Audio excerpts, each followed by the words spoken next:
Well, I nearly got the campaign to be the face of Versace, so I just started.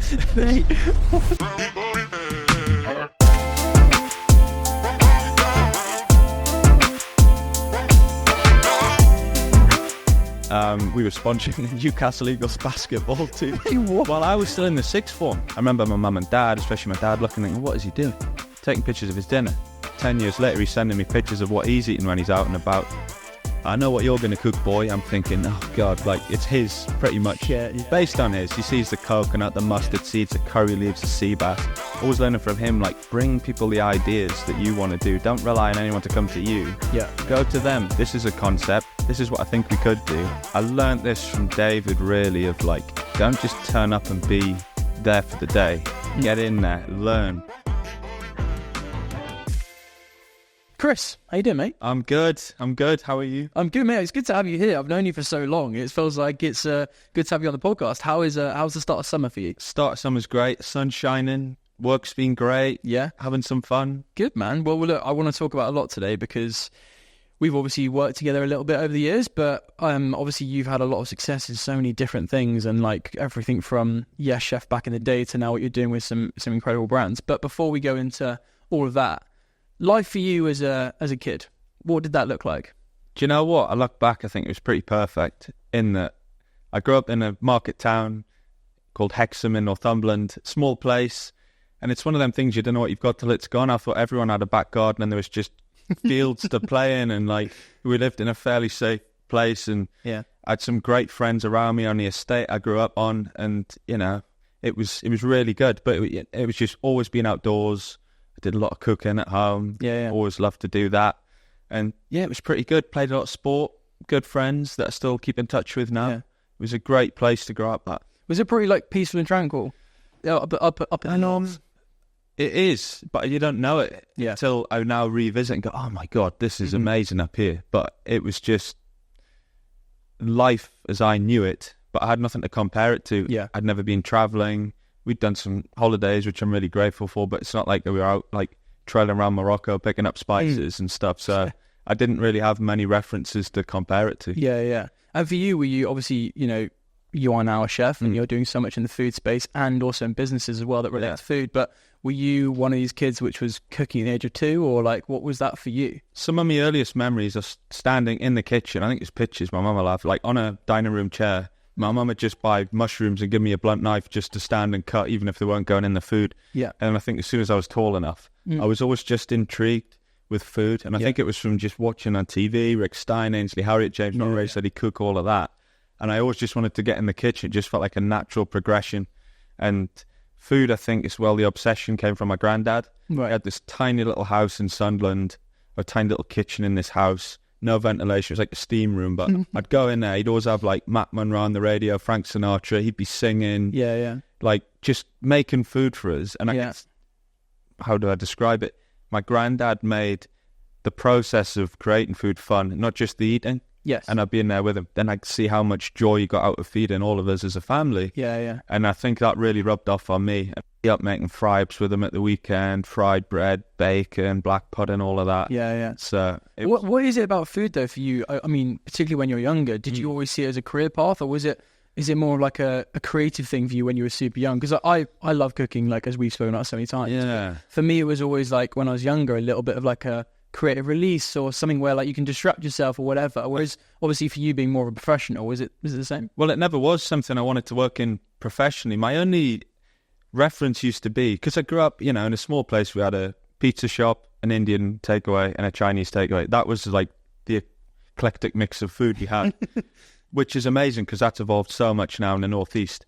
So I didn't really ever go eating out. It was a very special occasion thing to do.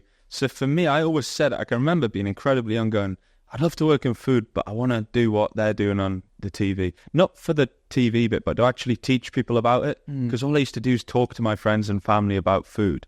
So that was like where I thought, what's that going to happen at this stage living up here?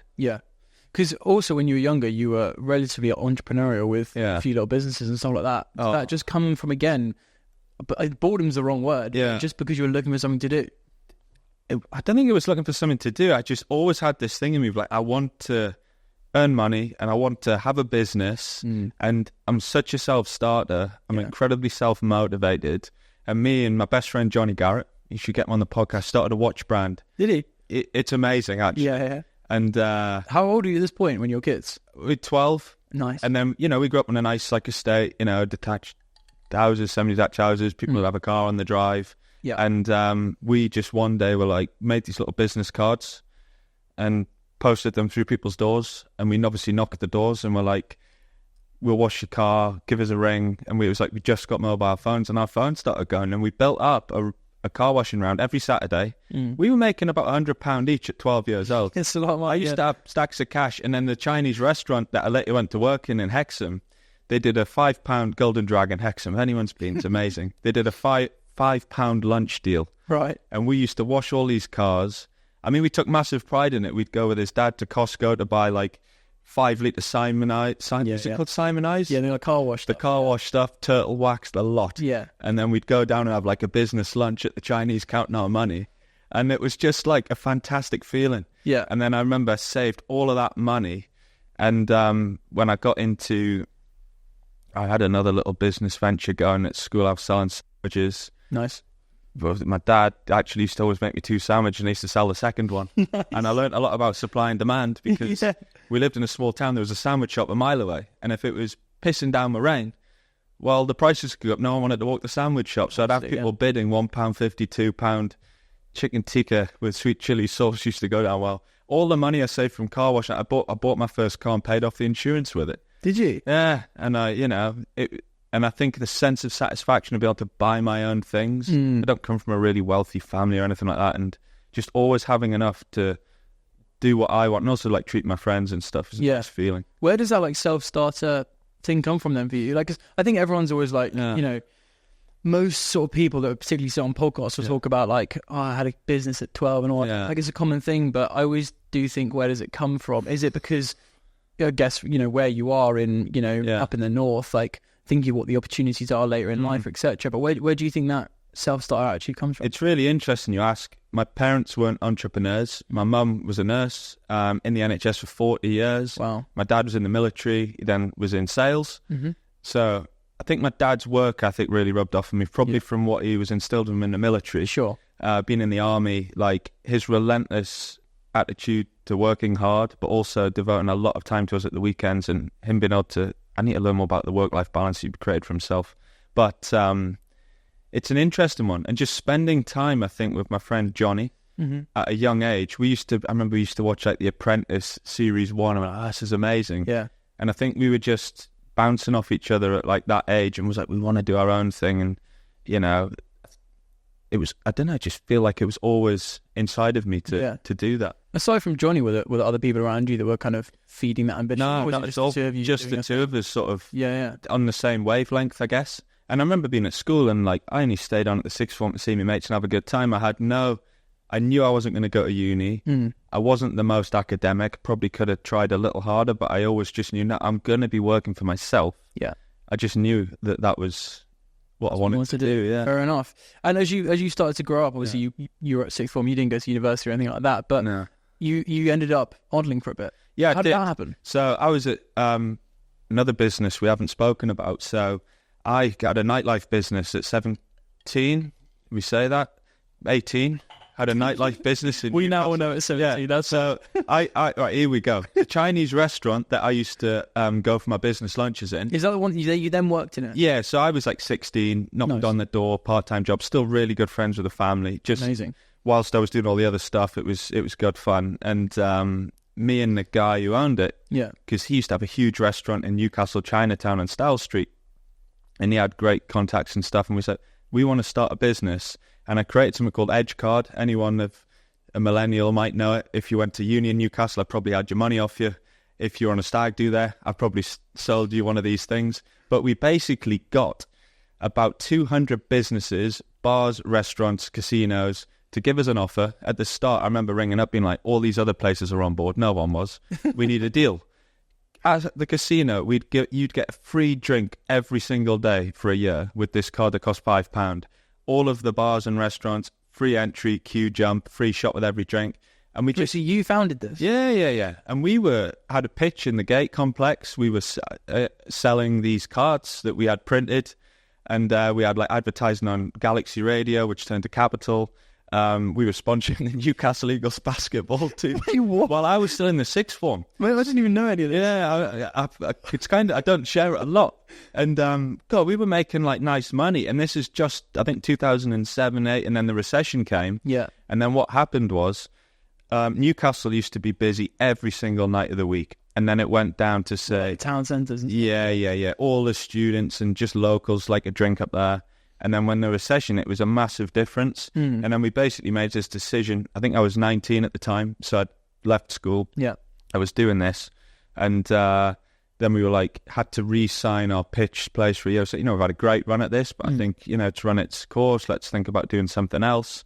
And that, I learned a lot of lessons that have helped me, because not that I used to be shy, but I was standing at like 17 years old, stopping stag do's and students that were older than me. Yeah. Basically learnt how to sell and how to interact with people and build rapport very quickly.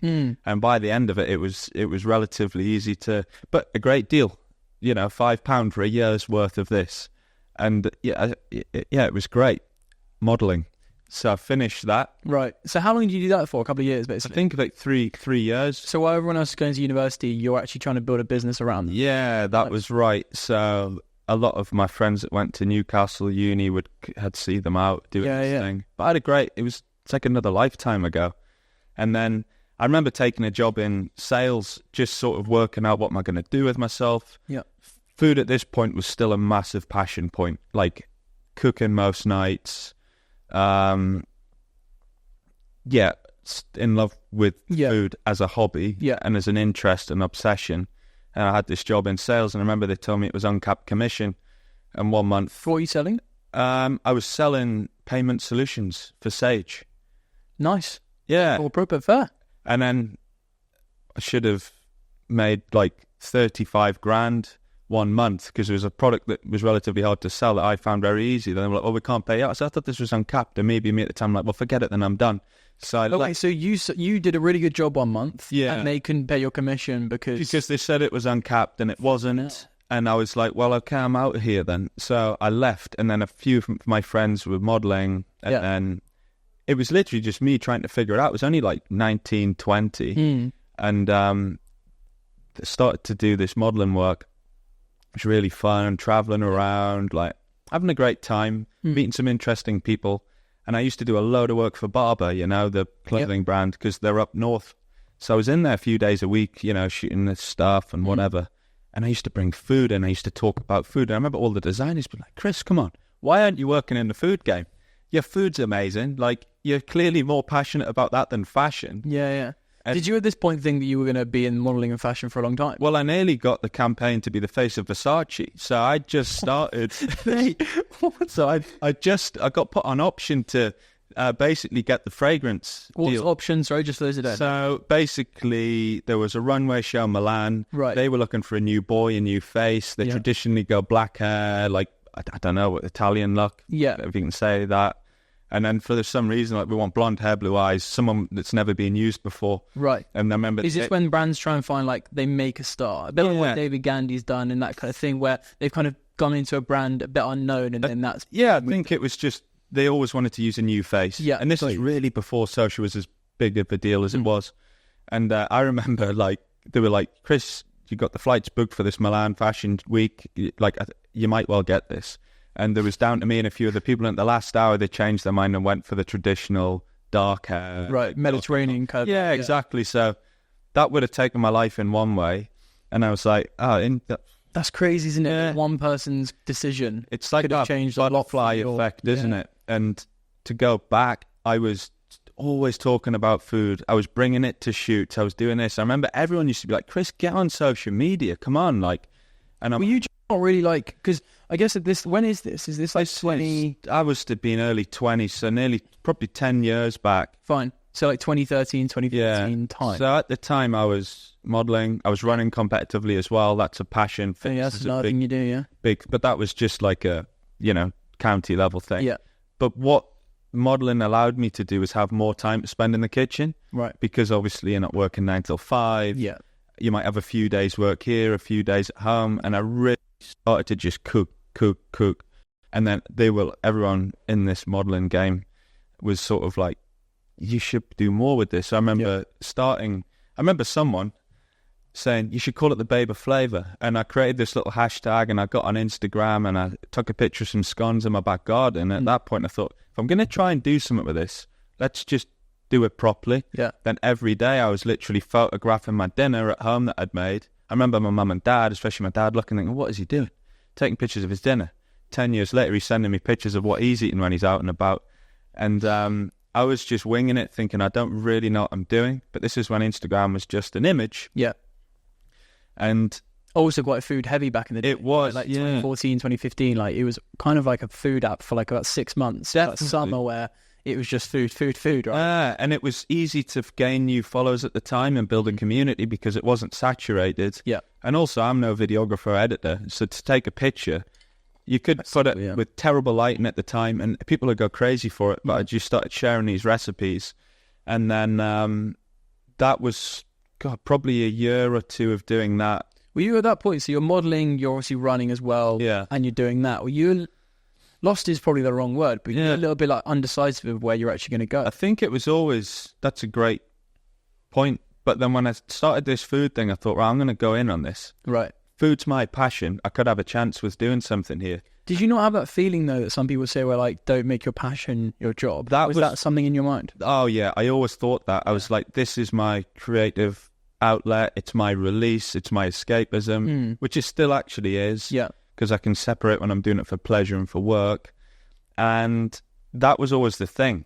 And I used to say to my mum, and she's like, one day, son, you'll make your money in food. I was like, shut up. And now she claims that quote, one day you make your money in food, you will. And to be fair, she'd said that to me since I was probably 10.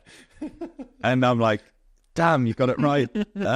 And yeah, it was a bit of a thing.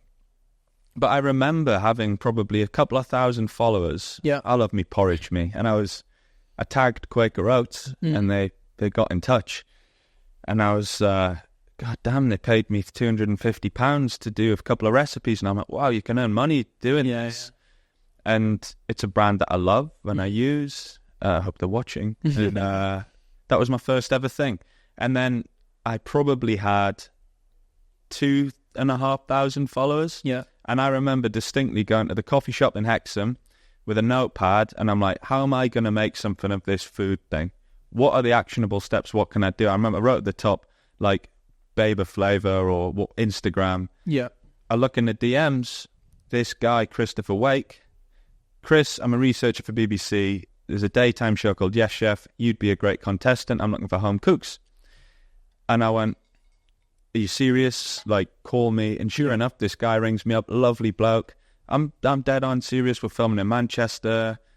What is it do you think at that point? Because obviously you were new, and at that point it was all about followers and that kind of thing. Whereas now it's a little bit different. But like, what do you think was appealing for them? I think he'd just been following my account, and back then the word influencer I don't even think existed. No, it's very. It was just I'm just showing food on the internet, and he needed home cook contestants. So sure enough, I said, yeah, I'll do it. I remember going to Manchester, and there was a defining moment here where I used to love Indian food growing up. And my signature dish that I'd planned was this sea bass with like coconut curry. So it's like a South Indian thing based on something a hero of mine, Atul Kutcher, I once saw make on Saturday Kitchen. I sort of created this into my own little thing. Used to make it for my mum and dad and my friends or whatever. And I'll have all the ingredients laid out of me. First time in a studio environment, but it felt comfortable. Like, I loved it. Really?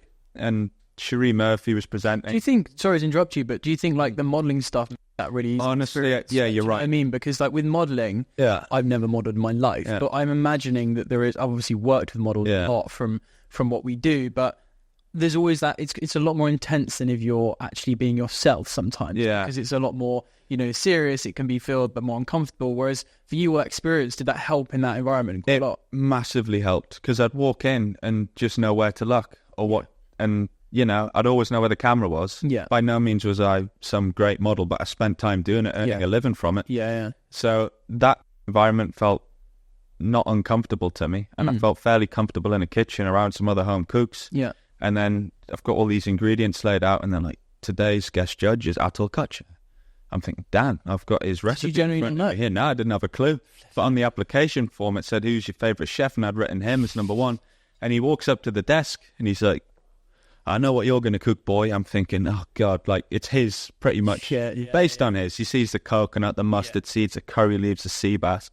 And I remember making this thing and I had to take it up to the table for him to take. In those environments, you're not, like, because obviously we see it on TV, right? But in that, you are literally cooking. He's on the other side of the room. Yeah. You're not interacting until you actually go and take up to it. He's walking around, casting his eye, going his shoes, like, you know, putting the pressure on. It's all TV.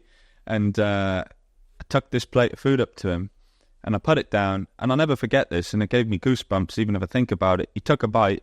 He puts it in his mouth. I've never been in a TV show. I've never met a celebrity. I've never eaten Michelin star food. Yeah. I've seen a guy on TV and he eats this dish and he just goes, pause. You've absolutely nailed it. And then I was like, a defining moment of my friends and family telling me I can cook something to a Michelin star chef. And Pierre Kaufman was there as well.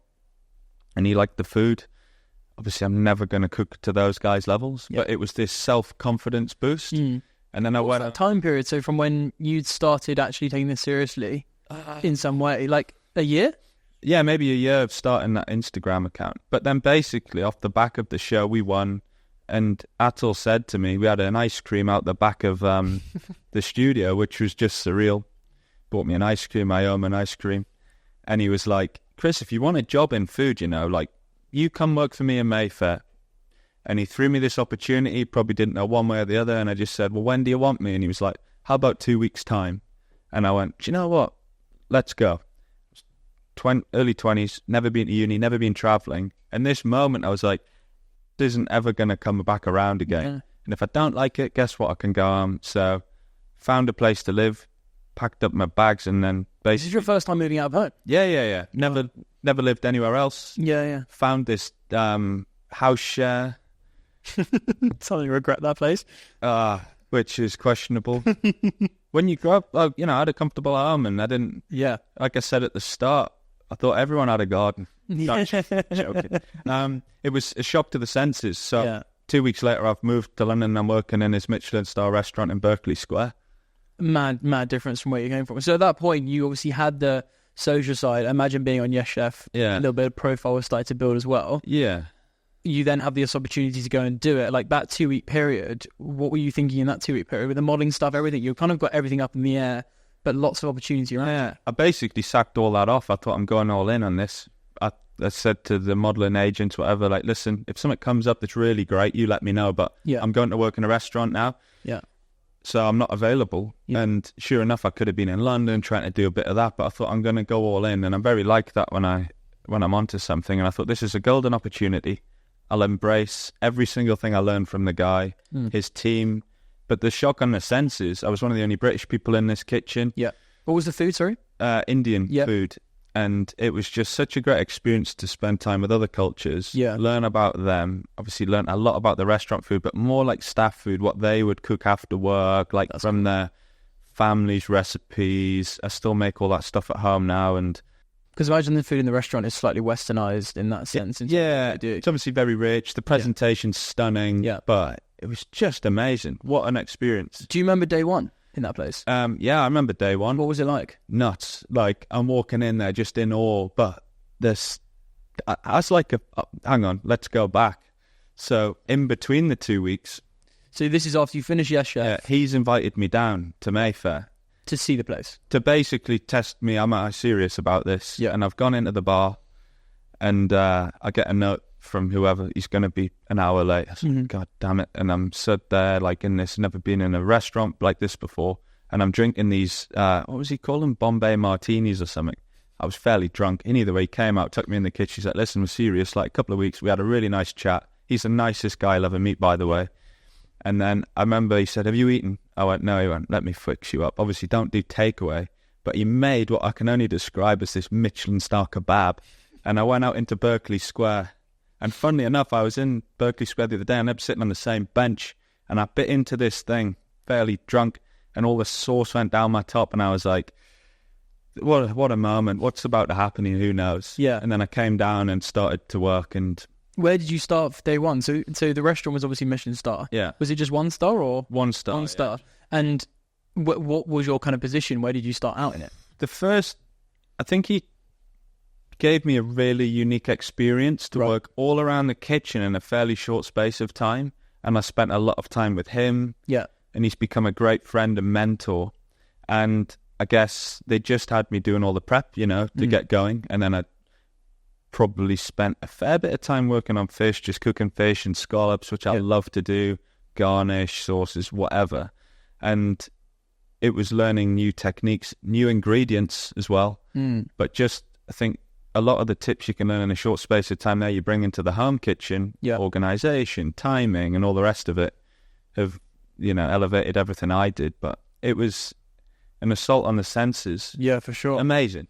So what was the biggest, part of, I guess, the biggest challenge in working in the restaurant? I think it was the timing element. You've got paying customers. You go from, cooking at home. Yes, I'd want to put the food on the table on time. But when people are paying good money for Michelin star food, it's another level. Yeah. So just the pressure there of thinking, and also you're part of a massive team. And if one person drops the ball, I guess it impacts everyone else. So it was like customers, team, like you just had to be on it. I think was one of the greater pressures. How did you deal with that pressure, like across the board? Were you pretty good at just sort of getting on with it? Like, what was that like for you? I think I was pretty good at dealing with it. Just sort of get your head down and get on with it. And I think one thing I've always been good at doing is asking questions. So if I wasn't sure on something, rather than burying my head in the sand and being nervous to ask, I would just ask. Yeah. I'd rather pause and ask and get it right than continue and make a mess of it. Yeah. So after about 6 months, you decided to leave the restaurant. Yeah. What was that period like? It was a great conversation I had with Atul. 6 months in. Did you go to him about it? Yeah, well, we just had like a meeting. We'd catch up once a week or whatever. And he said, where do you want to go with this? He's 6 months in. Do you want to climb the ranks? Are you going to do your own thing? Like, what do you want to do? I said, with the greatest respect, I actually want to leave. I want to try and do my own thing. I want to build a presence. Yeah. I want to do what I dreamt of doing, which wasn't Michelin star food. I'd never had a Michelin star meal in my life. Yeah. Not something I aspired to do. As much as respect as I had for it, it just wasn't ever on my radar. I wanted to build a career around educating people with books, with TV, or that kind of thing at the time. Why didn't you want to stay there for a little bit longer? Was it just like, I need to do this now? Well, because obviously you just done the show 6 months before, so there's opportunity, right? I think it was that. It was trying to capitalize on this thing that was kind of going to happen, because I think it was just about to air. Yeah. So I'm like, well, if I leave now, maybe that'll springboard me. Oh, because there's a period. Yeah, you film it, and then you've got, so you'd filmed it, sorry to interrupt you, but you filmed it, you've got like a 6 month period, and it's not even out yet. Yeah, it wasn't out. So I think it was about to come out. Right. And then that was when I made the decision. And Atul was like, Chris, that's really smart. You should do that. Interesting. And you got my blessing, and you've all got my phone number. He's a great friend, mentor, whatever you want to call him now. Still keep in touch and catch up. And that must be amazing for you, for someone to say, like, this is what you should do. Because I was daunting. But then he gave me the opportunity to move down there, but he also spurred me on to go and try and do my own thing. Yeah. And I just went for it. And then I sort of left thinking, not a weight off my shoulders, but just a sense of excitement, and I can give this a go now. And what is that thing? Because I know, a little while later, but you had about a year and a half of like just figuring it out. Yeah. Well, there was no backup plan. I didn't have money coming from my family. I was like in London, living in a pretty expensive place, thinking I'm living off savings from all the other ventures or whatever I've done. A very small amount of savings. Budgeting to the nth degree to make ends meet, because I'm like, the longer I can budget, the more time I've got to try and make this happen. Yeah. So it was like this relentless attitude to getting on the DMs. I used to look at Gary Vee and people like that, and he had the power of the DM, and I used to reach out, I'd research who owns this business or who's the marketing agency for that, and just start contacting people, setting up coffee, setting up meetings, but every day creating content, which kind of fueled me, because at the time it was really pictures and 15-second videos. And the feedback I'd get, Chris, we made that, it was delicious, or I've started to cook a bit more with what you're producing, really easy, tastes great. That was like this motivation for me of like, I'm keeping this little community online I've got happy. And it was just this persistence of... Hard time though, right? Because I guess that's the time that everyone always refers to as like the grind and the hustle period. I've had one of those periods for sure where like nothing's booked, nothing's going to happen. You don't really know what the future looks like, but every day you're trying to make stuff happen. And it's quite like a reset day, right? You're like, new day, got to speak to more people. Like that person's going to come back, whatever it might be. Like it's a pretty grueling time. It's grueling, all right. And I think I look back and I feel like I was living my life in the future in my head. Right. I never felt like I was truly present. I was just like, this is kind of where I want to be later down the line. And I just sort of held on to that as an image. And because I didn't really like where I lived at all. Obviously, I wasn't earning the money. I didn't have friends and stuff. And I think what I learned about where I come from is there's a sense of community. And it took me a long while to realise that is what I was lacking. So you literally knew no one in London? Nah. At all? No. You're just meeting people all the time? People, but me being a northerner, chatting to everyone. Just anyone you could? Yeah, just it sounds a bit sad, really. But I just make conversation with people. Yeah. And some people I've made great friendships with, the first one of which, famous guy called David Gandy, I bumped into him in the street. Literally in the street? In the street. Fulham Road, raining, he had his cap on. I look up, I'm like, damn, like, it's David.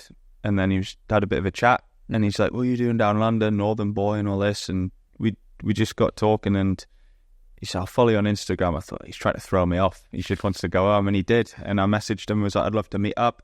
Just, following up with people. Yeah. He gave me this time for a coffee one day, and he just sat with a little dog, and we just clicked, and just chat away. He became like a great friend. Like, talk to him most days still. 8 years, 9 years. I guess he must be able to give you a lot of valuable advice on what you're doing at that time, because at that time I've said it already to you, but like the word lost is not really applicable in some ways, but also like you're figuring a lot of it out and you don't know where you're going. Yeah, you're figuring a lot of it out, and I think that's when you realise the importance of having good people around you. Just there to support me. Wasn't opening up a million doors or doing like at my beck and call, but just knowing there was someone there that cared about what you were doing as well, and someone you can sort of lean on, and also someone you want to make proud because they sort of backed you as an individual. And he introduced me to a management company, and then you start to get a couple of little jobs off the back of the TV show. And I launched something with Blue Peter, which got me noticed, I guess, like in the food space, just a cookery club for kids. They still do it now. I came with that concept, and I think I was always learning from him, like, bring people the ideas that you want to do. Don't rely on anyone to come to you. Go to them. This is a concept. This is what I think we could do. And then as my network started to grow, I was out every night, PR events. Really? Launches of brands or restaurants, and slowly but surely just being nice to people and making an effort. One thing starts to lead to another, and it's just a bit of a snowball effect. Yeah. And so for a year and a half, you were basically just doing that. Yeah. So I guess until you started with M&S. Yeah, that's right. So I'd done various jobs. I'd done some great ones, actually. Like, I got to go to Italy with Barilla, the pasta company, and I'm like, this is crazy. I went to Croatia, did stuff with the tourism board. Wow.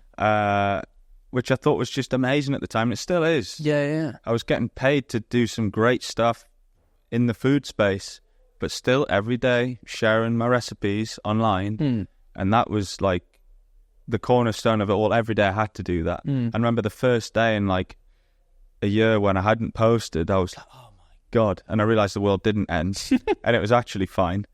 But the Marks and Spencers then came up in 2019. And that's where, I guess that was a big deal for you. That was like another moment, a bit like Atul tasting my food and offering me this job. I remember being at the relaunch of This Is Not Just, their tagline. It had been 10 years, I think. And there was someone I'd met who used to work at Harrods, who moved to M&S. And that's all from that kind of network thing. I mean, then Harrods, when I was on the rooftop of Harrods with all the directors and something, what am I doing here? Because they were talking about the expansion of the food hall or something. I remember getting the card and I emailed the lady afterwards, love to catch up again. We had a coffee in the food hall, we kept in touch, and she's ended up at Marks and Spencer. And then I was at this event one night, I got introduced to the most amazing lady called Shari, who's the marketing director there. And we just sort of clicked and we were just chatting, and there was this, I've got this idea, come and see me in the office. And within, not to go into the details of it, They were looking for a face of fresh food, which had never done before, to talk about British seasonal ingredients and really home in on how good the produce is from all of the British suppliers, strawberries, salmon in Scotland. And that was... Which is like a natural passion for you as well, because even now, I know you're not with M&S anymore, like all you do is talk about British food. Yeah, and within, I think, a month or so, we'd done this deal, and I was on a farm in Surrey with ITV Productions, 40 people around me, and I met this lady called Lucy, who was Lucy Versace, who presents The Weather, and me and her were going to become this duo for this campaign. And the plan was to travel all the way around the UK, filming this stuff for ITV and Marks and Spencer. And I can remember there was just like 15 people surrounding me telling me, you need to do this, you need to do this, you need to do this. And the guy at M&S called Robbie's just like, just let him be. And we talk about that still. And he went, just give him a minute. So wait, is this the first day? The first day, I remember I turned up, I tried to look all smart, I brought like a leather bag with my stuff in, thinking like, I was nervous, but excited more than anything. And you kind of built up to this point, like you've already done modelling stuff, you've done a lot of stuff on social, and then you've done Yes Chef, and then you've been in the kitchen, and then at this point... It all just felt right. Yeah. Didn't feel like I was out of place. I thought, this is where I should be, and I was like, this is what I've been waiting for. Yeah. I'll get to stand and share my message with people about great food, simple ways to make it, and I get to do it through my dream brand on a great channel. Yeah. This is the jackpot. And I remember standing there, and I was obviously apprehensive, and it was the first time I had 3 cameramen, sound, lights, like with headsets on, drones, and all of this crazy stuff that I'd never been before, but just felt good. And the second they called action, me and Lucy I started to cook and chat, and I just, this is amazing. I just felt so comfortable talking about food. I'm like, try and get me to talk about something else, I'll lose it. But I'm like, you know these raspberries? And she's like asking questions intuitively. I'm like, you're whisking the cream. Why'd you stop whisking it then? Well, if you keep whisking, it'll separate. And it was just such a natural thing for me to talk about great produce. And it just felt class. And I remember the end of that first day just being like, wow, this is a start of something really special. Yeah.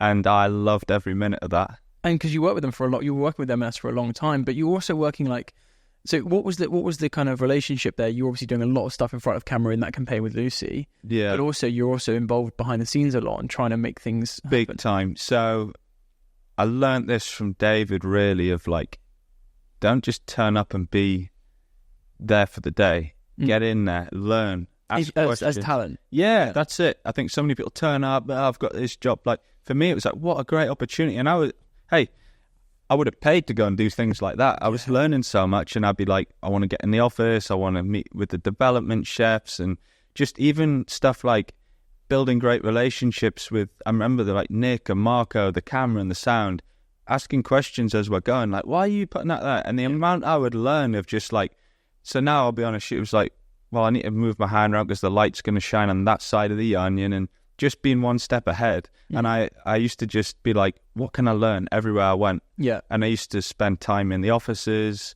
at Marks and Spencer, built a relationship with like the marketing team, the food team, the press team, always bringing ideas to the table. Because we've had loads of conversations over like food or when we're working together, whatever, but you always have this sort of phrase that you say quite a lot of like, just show up. Yeah, just show up. Which is like one of my favourite phrases you actually say, but I think it's so true that you obviously won't show up to meetings where you're not allowed to be there, but you're going into environments where like, yes, you're the talent and you could just show up on the day and do your thing, but you do a lot more than that. But would you think that's why you have such longevity in the relationships you have? I think so, yeah, because you're building something together. Like, I think I got that thing with Marks and Spencer, and I remember saying to some of the team, like, you've not only given me this dream job, you've given me a sense of purpose, and I feel like I'm part of something. Yeah. And that was a really nice thing on a personal note, that it brought me so much satisfaction. And I'm still friends with so many people there, and I cherish all of the work we did. It was an incredibly successful campaign. And I look back, and I remember just standing up in Scotland in Oban. The salmon had come from the lake, and the sun shining, and with the most amazing people, just thinking, God, I'm living the dream here. This is unbelievable. Some people dream of scoring a goal at Wembley or whatever. For me, to stand outside cooking great produce with some great people in the sun and making a difference as well to the business, because it was resonating with the audience and the customer. Just we were on this run of success, and all comes down to great British food and a great business and great people. But like you say, just show up and go for it. Was there something that was particularly hard? I mean, you worked with M&S for like 4 years, right? So like over this 4 years period, you must have had to really push yourself to keep getting better, keep finding out new ways, keep things exciting. Was that a part of that process? Yeah, I think so. I think, they give the grand plan, but what was nice is when you're so involved and build great relationships, people want to hear what you've got to say as well. Yeah. So it's always trying to do better for each other. And how do we evolve this? Like, should we be doing that? And especially with the food, it was like me stripping things down, being like, what's going to be good for the customer and how do we best showcase this? And I think you always have to push yourself to look at how do we elevate this for everyone involved, if that makes sense. No, yeah, it does, definitely, in terms of like, how as much as with food, most dishes have been done before in some way, right? But you're trying to give it something new and exciting for the benefit of everyone. Yeah, I think it's given the brand message. Yeah. Also the quality. I think there were so many boxes for me to tick. I want to get my own skills or talent across. I need to get across what we need to do as a business. I say we as if I was working for them. I think that's how strong the relationship was. So you also need to tick the boxes for the guys filming it so they get the best shot. So I think just thinking what everyone needs out of this, not just myself. Yes, very important. And during the time working with M&S, you were also working with other brands at that point. Yeah. And you're still doing the stuff on social. So I guess in that period of time, from it's like 2018, 2019, right? 2019. Yeah. Obviously, COVID and all that kind of chaos, but you were doing a lot of different stuff. Like the 18 months you spent meeting random people for coffee. Yeah. The following like 5 years, everything's happened. It was nuts, and it's like all of that. And I always learned this thing. This ain't some success thing I'm trying to get across to people, but you're only one away, one phone call, one email, whatever, from that next big thing. Yeah. Or the thing that you want in your life. So keep going with it. But yeah, I think like I look back and I had a few moments of just pausing and all of that time spent that I didn't really enjoy, and it was quite difficult personally and mentally. I do talk a bit about mental health and stuff now with some charities, but it wasn't pleasant. But then when you get that satisfaction of like, this is just great. And what do you mean by it wasn't pleasant? That time when I was like hustling around, if you like, it was just not knowing anyone, not having any money, just like kind of, I always knew it was going to work out, but you sometimes say, is it kind of going to do? That doubt sets in, right? Sometimes, but then you override it with just this tenacity of just wanting to keep going. And that was my dream job. I remember I wrote on a bit of paper on the day I moved down to London on the train, I want to be the face of a supermarket. And sure enough, it happened, because I was just like, this is what I'm striving for. When it happened, obviously you go back home to selling, car washes and nightclub tickets, but like you go back home as the kind of the first time doing the M&S deal. I'm imagining that's an amazing feeling. It was amazing. I remember I went home to my mum and dad, and they would never say they were worried, but obviously they want their son to do well. And I remember, because you're quite far away. Like, to get home is what, 4 or 5 hours? Yeah, I don't want to like a crybaby, but they're obviously going to want me to thrive. Yeah, of course, yeah. But then I remember, like, sort of texting someone at Marks and Spencer, be like, "Can I definitely tell my parents?" Because this is before we started the filming and stuff, and they're like, "Yeah, it's definitely happening." I'm like, "You don't need to worry anymore. Like, I've got this great contract, and it's going to be good, and I'm going to be fulfilled in everything I've been trying to do." And that was just a nice feeling to tell my parents, and like, thanks for supporting me this far, to like just let me go and do it, because I got plenty of friends that were pushed the wrong way, like, you should go to academia or whatever. But it was nice to go back, and show them what's happening.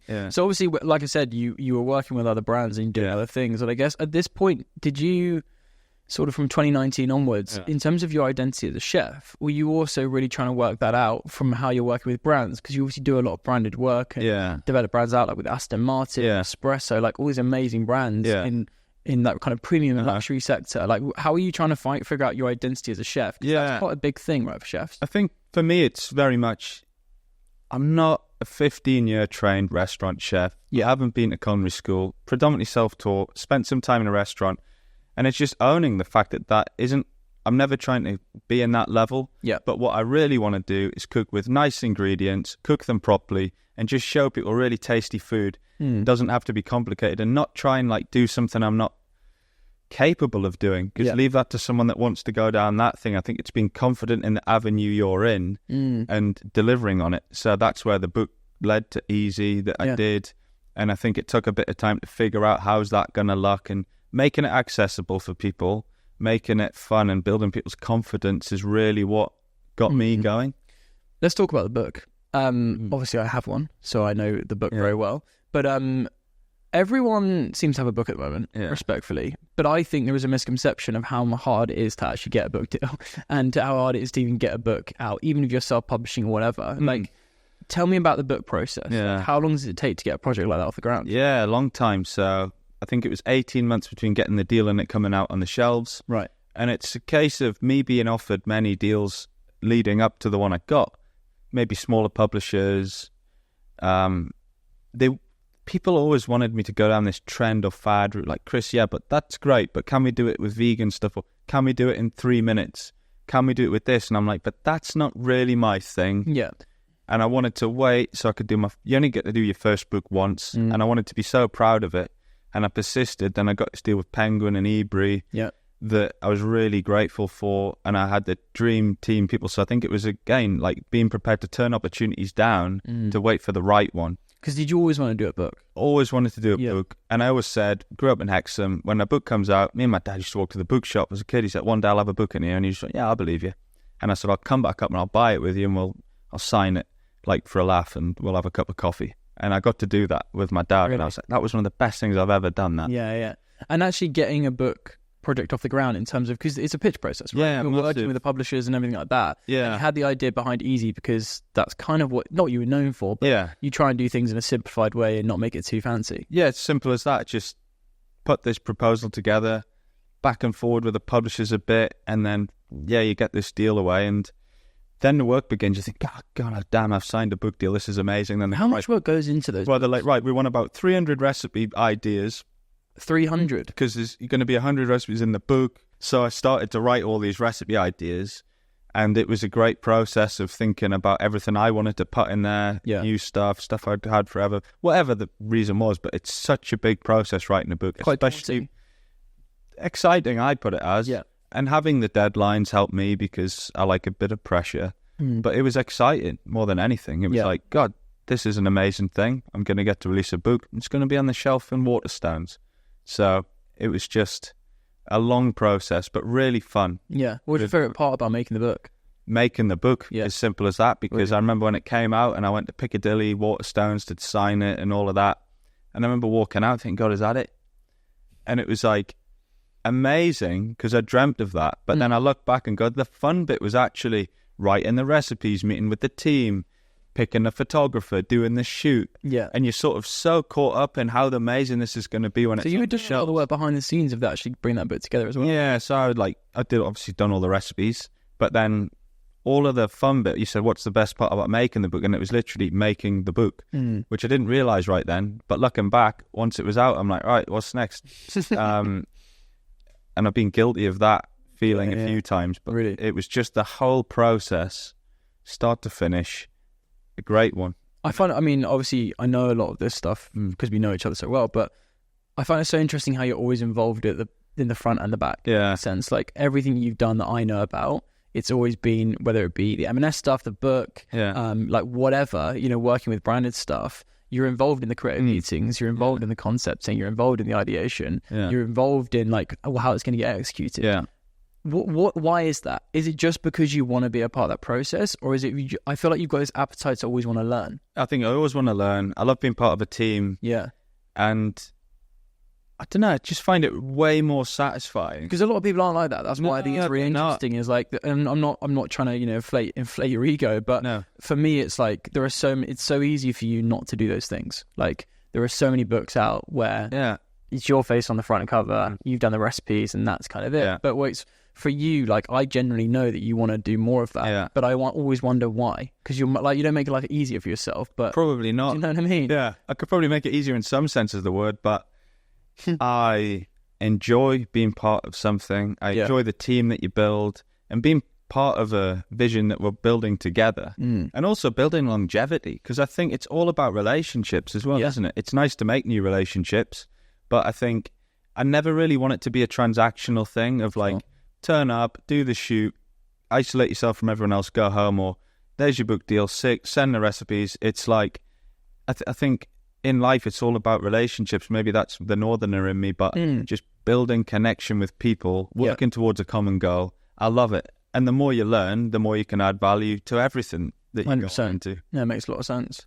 So after the book comes out, you obviously parted ways with M&S and went on to other things, and then Hexclad came, which is now the next thing. As you just said, what's the next thing you've been doing? Yeah. And how did Hexclad come around? And what, I guess, good thing for some people is, what is Hexclad? Because it's an amazing business that's growing so quickly. But UK audiences will know M&S and they'll know your book. But Hexclad, talk to me about it. Hexclad is a premium cookware brand. It's a hybrid technology, so you get the performance.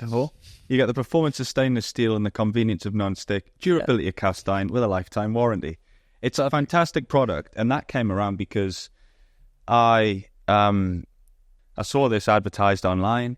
I'm like, this looks really interesting. I connected with them on the DMs, and then so you literally saw an ad.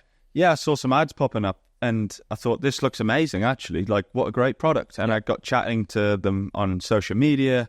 And then there was a conversation about something being sent. But then an introduction was made with one of their ambassadors and their team. Yeah. And they sent me some product. And I basically was using it, being like, wow, this is actually as good as the ads say. This is incredible. Because this is, forgive me for interrupting, but when it's mainly a US company and they hadn't really been in the it hadn't really been over here so much. And the amount of messages I was getting on Instagram using this thing, it was like, wow, what is this? Is it as good as this? I'm like, yeah, it's really good.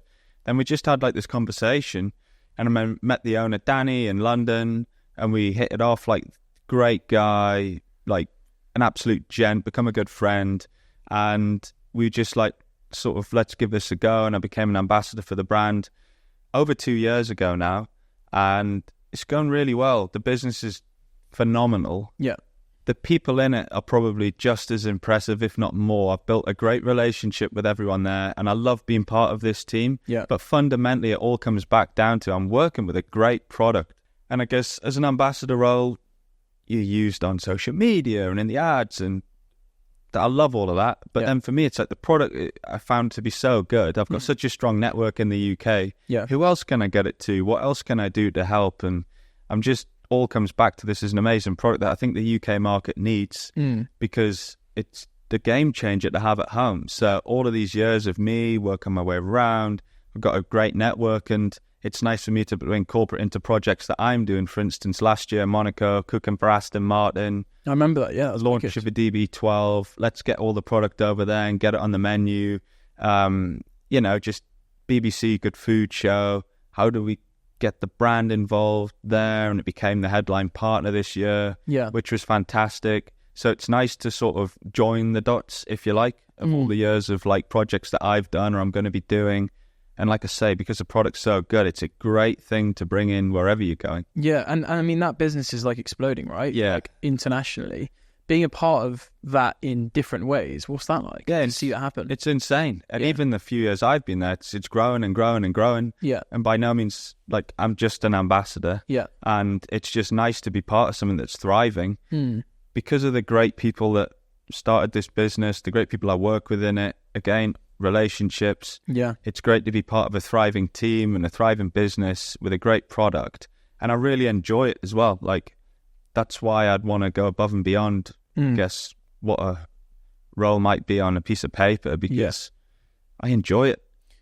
You're mentioning a lot about the Hexclad product. Do you think that's their secret at the moment? Like, because I guess you've been a part of a few different brands in different ways now. It feels like product sort of sells itself. Is a big part of what you're saying? Yeah, it does. I think that's what it comes down to. You can market stuff in the right way, but if it's not great, then it's not going to last or build customer retention. Yeah. But I'm no business mogul in that sense. But ultimately, if you like to cook and you got a great pan that delivers every time, then it's a no-brainer, isn't it? Yeah, no, definitely. But it's exciting to be part of, and I'm really proud of it as well. I'm really proud of that role I took there. Yeah. And I enjoy it. I'm proud of it. It's great to see it grow, and it's great to contribute to the greater good of something that's doing really well. I mean, looking back on your 10-plus year career so far, like, all the things we've just spoken about for the last hour, from starting on Yes Chef to being then in the kitchen to then doing the M&S stuff to then doing things with other brands, social on top, the book, like Hexclad, like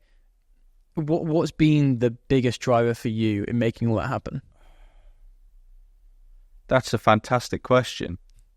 What's been the biggest driver? Because you've done a lot of stuff. While you think about it, I look back and think like you've been in lots of different pies. You've done lots of different things, and obviously at the heart of it is food and your passion for that, right? But there's probably maybe people listening to this that are thinking, well, my passion's food. I'm a chef. I may be a restaurateur or whatever, but Chris is doing lots of other stuff and he's keeping variation there. But why is that? What keeps driving you into going to all these things? I think God, that is such a good question. What's driving me to do it?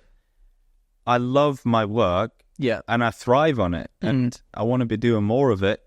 And I'm just like, I want to work with great people, great brands, and just try and enjoy this ride. Yeah.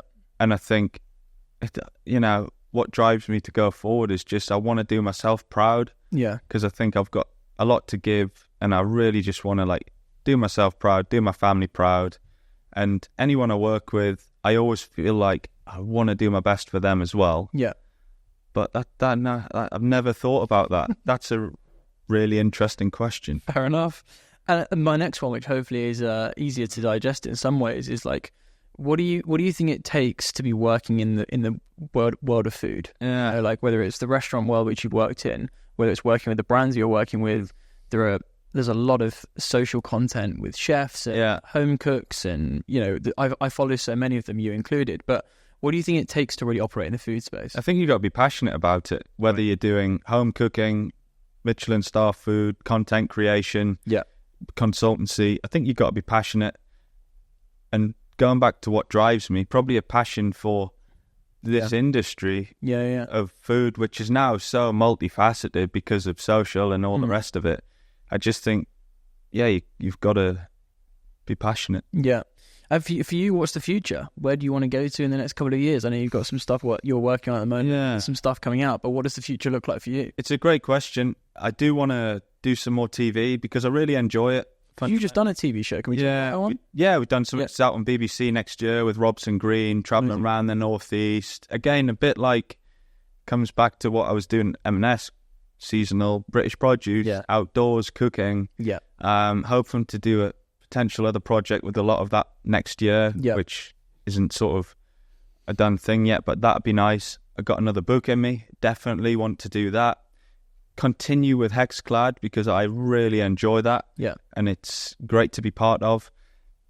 There's so many things to be doing. Building the social media platform, that is high on the agenda because I think now, I wouldn't say the enjoyment's gone, but the quality of content that goes out, I have not really any skills in edits and videography, whereas if I did, I'd probably enjoy that process a bit more of creating content. I think I need to build a team around me to assist me with that. Yeah.